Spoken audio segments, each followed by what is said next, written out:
Welcome back for another deep dive. This time, we're going to pluck a string of curiosity, Yeah. And explore the Stick Dulcimer. I gotta say, this book is a real treasure trove of luthier knowledge. It's pretty amazing, Yeah. this stick dulcimer, Mm-hmm. and it creates a very unique sound and playing style. So is it more like a dulcimer or a guitar? It's kind of both, really. Oh, fun. Yeah, the fingerboard layout resembles the Appalachian dulcimer, Yeah. but you play it more like a guitar, holding it horizontally. Ah. And the name itself, stick dulcimer, is Yeah. really kind of a general term. Right. There are actually lots of variations with 3 or 4 strings and different fretting styles, so. Oh, wow. So there's a lot of, experimentation possible within that. You got it. Okay, cool. So, What's the history behind it? Where did it all begin? its origins are a little murky. Okay. Yeah, we see kind of hints of similar instruments Right. popping up throughout history. Uh-huh. Dennis Waring, in his 1979 book, mentions a stick dulcimer or a dulcilus. Okay. Then there's John Pierce, Yeah. back in 1970, Okay. describes a staff dulcimer, Wow.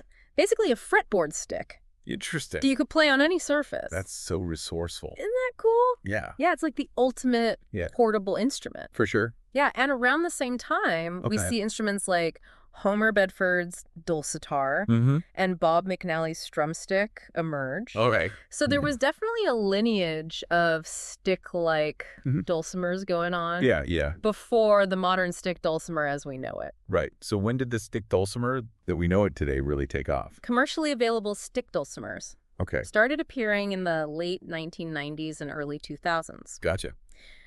Now this source material here Yeah, really gets into the nitty-gritty yeah, of building a stick dulcimer, it does. packed with instructions and a list of tools. It's comprehensive. So, Having the right tools is essential. yeah. But the book goes beyond just Okay. listing them. Mm-hmm. It talks about, a dedicated workspace and Right. good organization, Yeah. even if your space is small. Yeah. I could see how that would be really important Right. with the, Yeah. small measurements, Right. delicate materials and stuff. Exactly. Okay, cool. So what are some of the must-have tools Ario. for a budding stick dulcimer maker? For hand tools, Okay. a good Nordic-style whittling knife is key. Okay. Yeah, it offers fantastic control and precision for delicate carving. Mm-hmm. You'll also need a spoke shave for shaping the neck Okay. and sharpening stones to keep those blades razor sharp. Right. And of course, you can't forget marking and measuring tools like squares, rulers, and gauges. Wow, it's quite the arsenal. Yeah. What about power tools? Are Yeah. those essential too? They definitely make the process more efficient. Okay. A drill press, router, bench disc sander, and a bandsaw Mm-hmm. are all incredibly useful. Yeah. But, the book emphasizes safety above all else, Yep. especially with all the dust generated by these tools. Oh, for sure. A good dust extraction system Yeah, and a cyclone bin are highly recommended. absolutely. Safety first, Yes. always, right? So let's say we've got our workspace, Oh, our tools ready. right. What's the first step? They start with the sides, Okay. which can be a bit tricky. Right. Yeah. You need to bend the wood to Mhm. create those curves. Yeah. They describe a couple techniques using boiling water Uh-huh. or a bending iron, Okay. both requiring a bit of finesse and patience. I can imagine that bending wood is not easy. No, it's not. Okay, cool. And then what about laminating the sides? Yeah, laminating adds strength and weight to the sides. Right. It involves gluing multiple layers of wood together, Okay. using a jig and clamps to keep everything aligned. Gotcha. So this step requires a bit of organization. Right. Yeah, to manage all those layers Mm-hmm. and make sure they bond properly. It's like a puzzle, It is. piecing everything together. Mm-hmm. Okay, so after the sides are shaped, All right.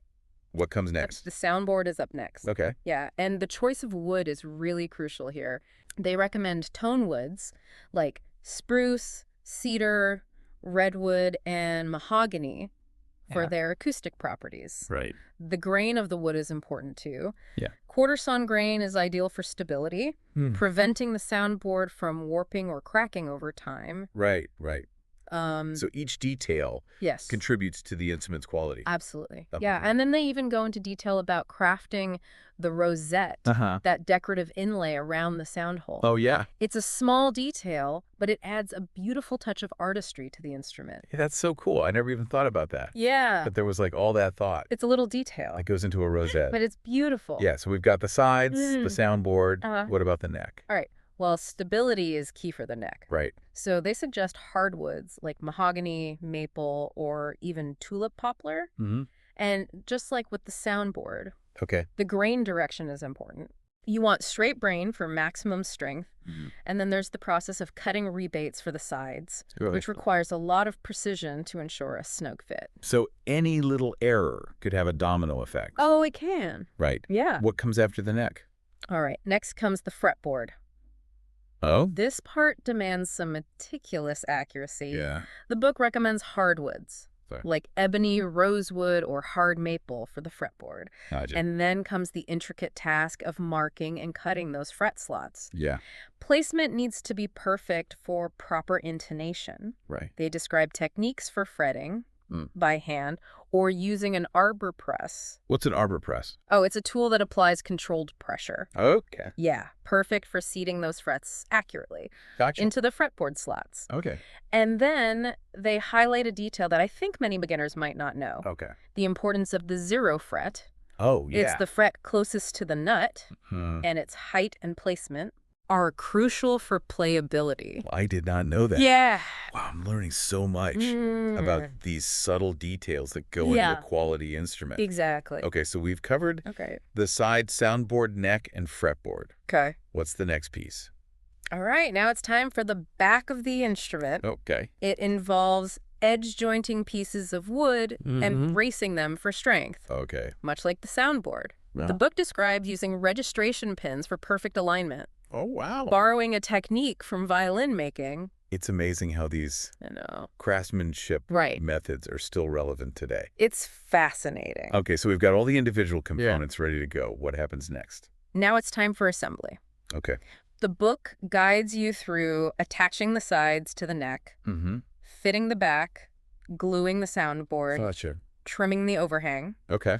And they also talk about adding optional edge binding for added strength and a touch of visual flair. Yeah, it sounds like such a balancing act. It is. Of precision and artistry. I'm really starting to understand why luthiers are considered craftspeople and artists. They're both. Yeah. Absolutely. What happens after the body is assembled? Then comes shaping the neck. Okay. This step is crucial for comfort and playability. Right. The book emphasizes the importance of the neck profile and provides guidance on shaping the headstock and fitting the tuning pegs. That's so cool. Yeah. So it's all about the ergonomics Yes. at this point, making sure it feels good exactly in the hands. Yeah. So after the neck is shaped, what comes next? The final stage is sanding and finishing. Ooh, the finish. Yeah. Okay, what kind of finish Right. do they recommend for a stick dulcimer? They actually dive pretty deep into finishing techniques. Oh, cool. They describe French polishing, which is a traditional method using shellac. Okay. Yeah, it creates a beautiful high-gloss finish, but it requires a lot of patience and skill. Yeah. But they also offer alternative options, like tongue oil, Danish oil, and even an oil finish designed for gun stocks. That's a range. Yeah. I like that they offer options. Okay, so Yeah. they don't stop at the instrument. Yeah. They also talk about the strap They do. and the case. Yes. Oh, wow. The book encourages a complete DIY experience. That's so cool. From instrument to accessories. I love it. Yeah. Okay, so what are the strap and case made of? They suggest using durable nylon webbing for the strap Okay. with a leather end piece and a tri-glide buckle for adjustability. Simple Simple but effective. and functional. Yeah. Okay, what about the case? All right, for the case, they actually provide instructions for 2 different styles. Okay. A straightforward trapezoid-shaped case Okay. and a more complex bentwood or oblong shell case. Gotcha. So different levels of protection and visual appeal. Exactly. Okay. Yeah. So Yeah. you've built this beautiful instrument. Right? You've crafted your strap and case. Yes. What about amplification?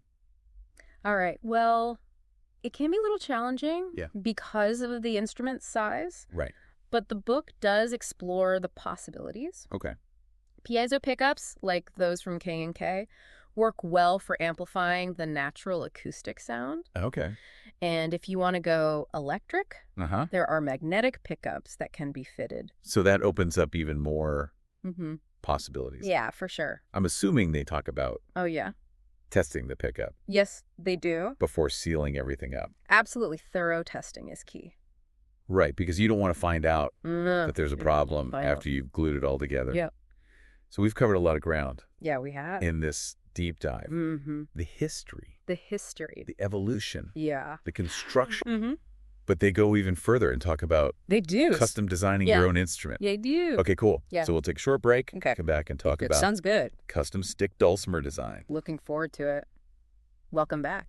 So now that we've journeyed through building one, right? How about actually playing it? Okay, so you're ready to make some music. Yeah, let's do it. All right. Well, first things first, how do you tune this thing? Yeah, because it seems a bit different from a standard guitar. It does have its own unique tuning. Okay. The most common tuning for a 3-string stick dulcimer is DAD. DAD. Mm-hmm. Interesting. I've never seen that tuning before. No. What kind of sound does it make? It gives you that really lovely resonant sound that's so characteristic of the stick dulcimer. Okay. It's often described as having a bright, almost ethereal quality. Okay.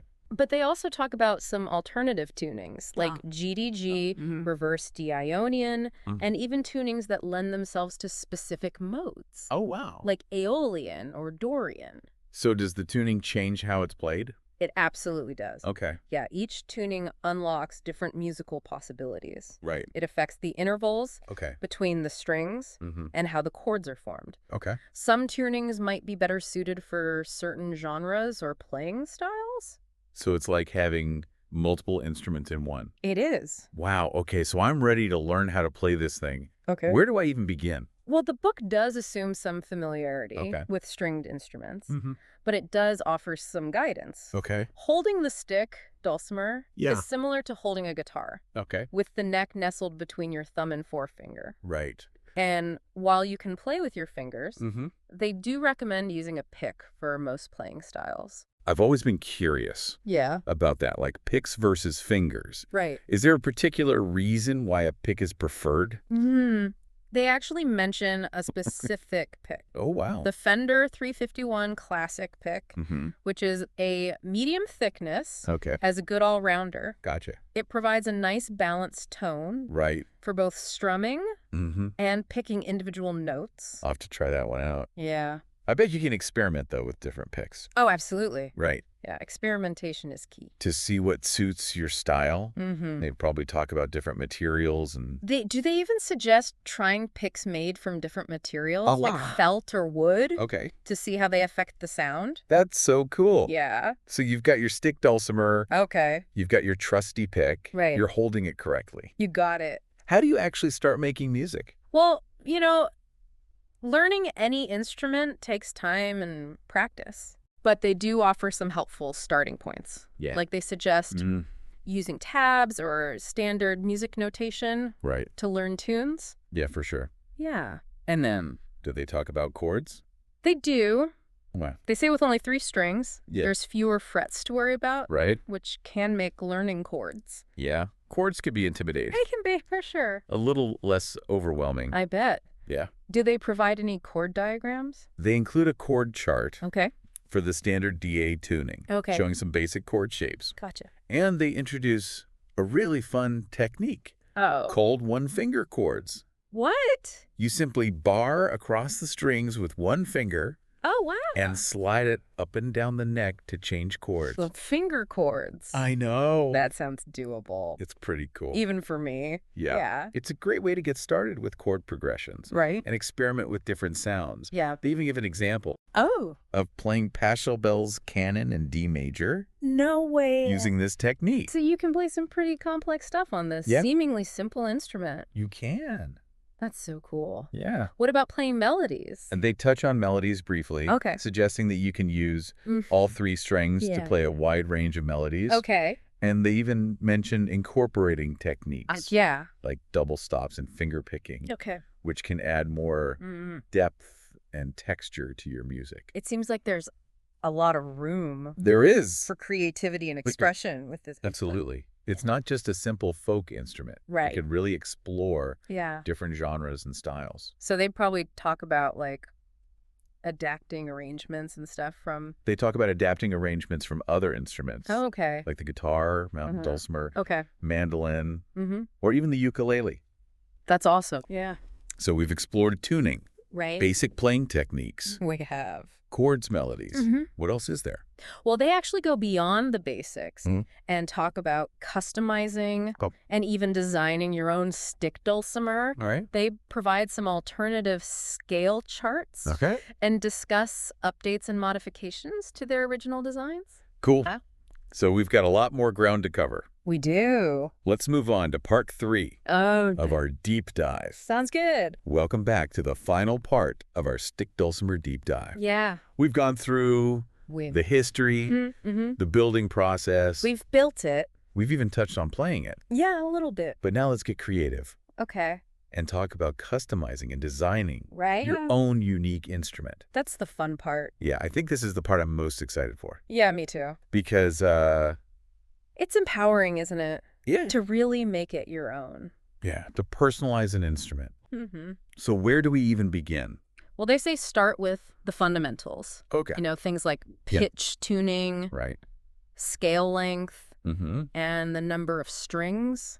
Yeah, those are definitely fundamental to They are. how an instrument is going to sound and play. Right. And they suggest, you know, researching similar instruments to kind of understand the conventions and then thinking about your own preferences. Right. It's like research, experimentation, It is. inspiration all rolled into one. Exactly. Okay. And they really encourage you to sketch out ideas, Right. create detailed drawings. Okay. You know, it's not just about visualizing the final instrument, Right. but it's also about working through Okay. the technical details, making sure everything's going to function harmoniously. All right. So you don't want to just draw a pretty picture. You want to make sure it's going to work. Gotta function. Okay. Yeah. What about building mock-ups? Yeah, they're all about the mock-ups. Yeah. You know, it's a great way to test the ergonomics and, you know, identify any potential issues before you commit to building the actual instrument. So it's like a dress rehearsal.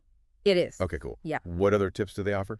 Well, they recommend documenting the entire process from your initial inspiration to your final design choices. Okay, so it's like keeping a journal It is. of your creative journey. It is. Okay. Yeah. And they also talk about the alternative scale charts and stuff. They do. They actually provide scale charts. Yeah. For a couple different scale lengths. Okay. Like a 650 millimeter scale and a 580 millimeter scale. Okay. They say the longer scales can sound a bit more zingy or dulcimer-like. Right. And the shorter scales can be a bit easier to play if you have smaller hands. So the scale length really affects the tone and the playability.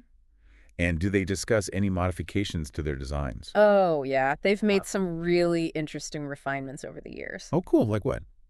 Well, like a shorter scale length for comfort. Okay. A deeper body for more resonance. That. A thicker top for greater projection. Okay. An extra cross brace below the sound hole for strength. A thicker fingerboard with a 0 fret for playability.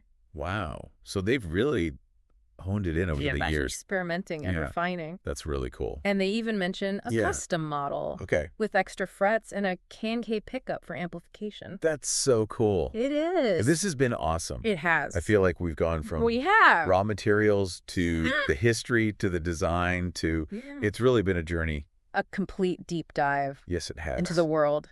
And I feel like I've learned so much Me too. about the art of lutherie. It's fascinating. And the stick dulcimer. Yeah. So for our listeners out there, yes, I think the biggest takeaway is... What is it? There's so many possibilities. There are. In music. Yes. You know, you don't have to be a master craftsman or a seasoned musician to explore it. To have fun. Yeah, you can, you know, maybe build a simple instrument like a diddly bow or pick up a stick dulcimer or just delve and into... And appreciate the craftsmanship. Yeah, the world of lutherie is just fascinating. It is. So I encourage all our listeners to go out there. Get out there, get out there. Explore. Experiment. And make some music. Make some music. Thank you for joining us on this deep dive. It's been a pleasure. Until next time. Keep learning. Keep learning. And keep creating. And keep creating.